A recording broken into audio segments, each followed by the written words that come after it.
Përshëndetje, Endrica Ugu Tavuklan. Përballë do kemi një kontare që ka një gjatësi të lojtarëve goxha konsiderueshme. Si e shikon këtë provë tënde, do kesh goditje nga Arizona, po edhe nga ato dy luftimet brenda zonës, si mund ta përballosh? Nuk e shikoj vetëm personalisht, është pjesë gjithë e grupit të punoj mirë, se dim shumë mirë që është një ekip me shumë kualitet dhe eksperiencë. Ka luajtur në kompeticionet të fundit, ishim në grup, edhe ka pas ka luajtur edhe mirë. Po edhe ne kemi kualitet, di që mund ja përballojmë mirë kundër Serbisë, edhe jemi gati për atë ndeshje. Strakorsha, përshëndetje, Elvis Reza Supersport. Si po e përjeton grupi këtë ndeshje, duke qenë që nuk është në përjetimin e saj nuk është si gjithë ndeshjet e tjera, duke patur parasysh përballë dhe emrin e kundërshtarit.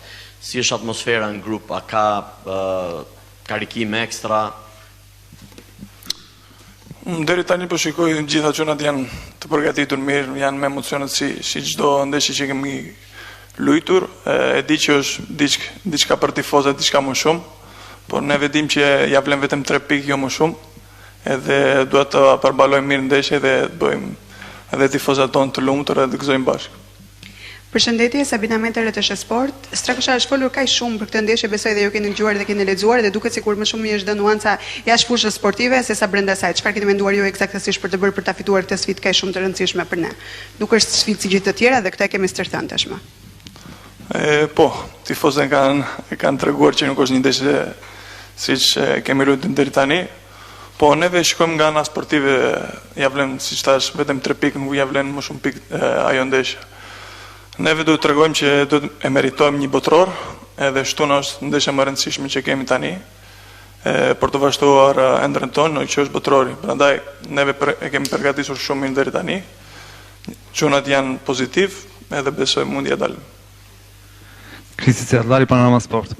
Thomas, Serbia njihet për forcën në duelet ajrore.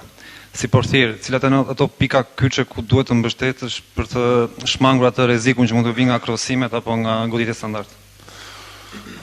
Di që në goditjet standard janë shumë të mirë, krosojnë mirë zonën, po më rëndësishkat jemi gjithë të përqendruar, mos vijë topin deri atje, edhe besoj kemi treguar edhe me kundërshtarët akoma më të vështirë që kemi grupun për të përballur. Edhe kemi mbrojtur kundër Spanjës, Kroacisë edhe Italisë shumë mirë. E dim gabimet tona, edhe të provojmë mos ta bëjmë.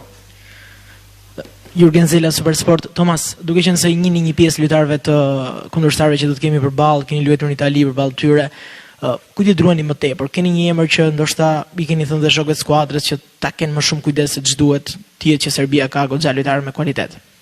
Faleminderit. Në një lojtar veç besoj jo, si ekip e dim që janë kundërshtuar edhe goditjet standarde janë shumë të mirë. Prandaj neve do e kemi përgatitur ndeshje si ekip, jo individualisht.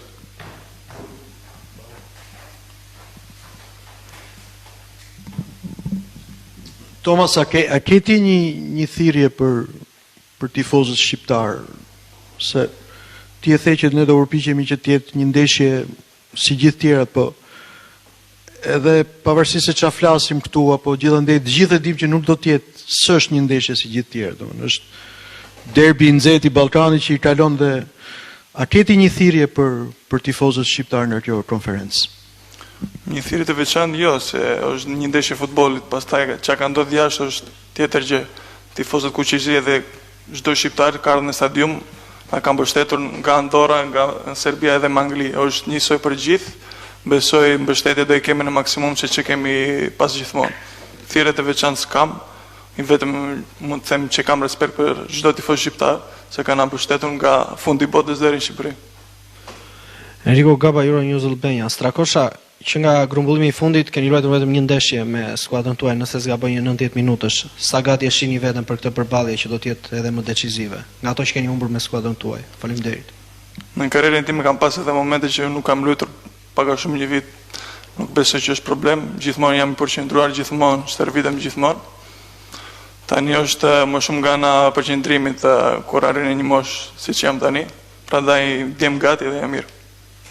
Thomas, përshëndetje, Ernest Koçi nga Report Televizion.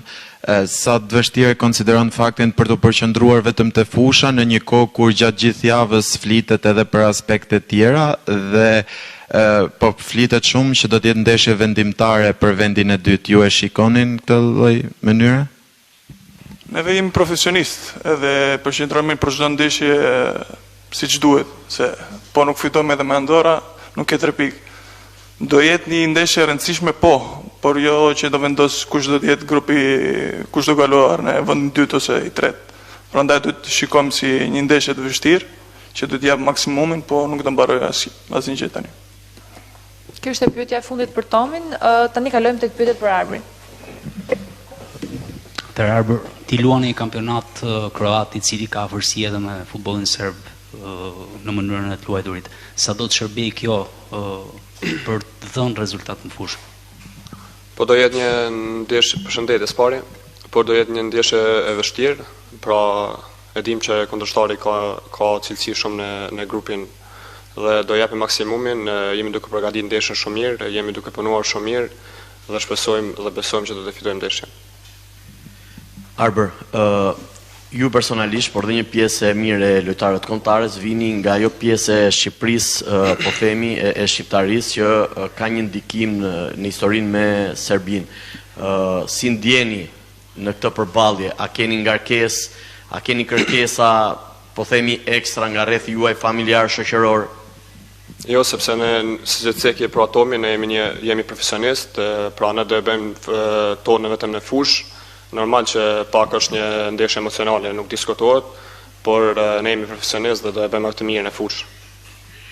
Arbër, sa besoni tek ëndra realisht e botërorit dhe për këtë përballje sa rritet përgjegjësia për ju në një moment që bëhet një luftë e madhe thënë në mënyrë figurative për një bilet në stadium?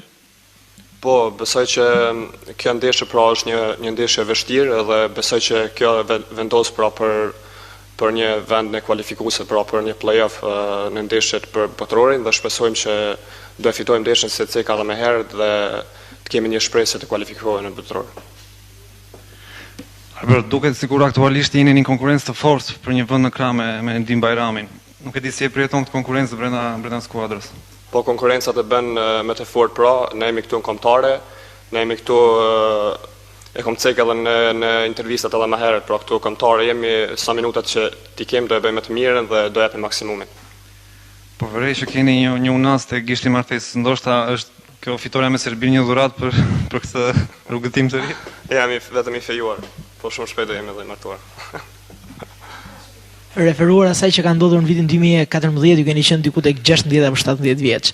Si e kujtoni sot dhe çfarë emocioni ka duke bërë krahasimin e asaj sfide që keni parë nga televizori dhe kësaj që do ta projektoni vetë në fushën e lojës? Ka një ndikim tek ju motivon akoma dhe më shumë historia futbollistike për të ngjarjet që kanë ndodhur në Beograd? Po normal, nuk kam qenë I vogël në atë kohë, po e kam shikuar atë ndeshje, është kohë emocionale jo vetëm për mua, por për të gjithë shqiptarët.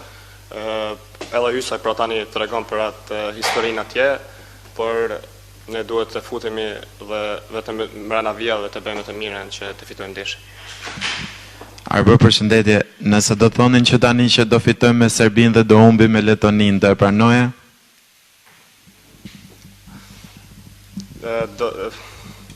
Çfarë them po? Do e pranoj. Okej, kjo ishte pyetja e fundit për djemtë e kombëtares, ndërkohë kombëtarea do të zhvillojë stërvitjen e radhës sot pas ditën në orën 17:30, e cila do të jetë e hapur 15 minuta e para për median. Faleminderit dhe ditë të mbarë.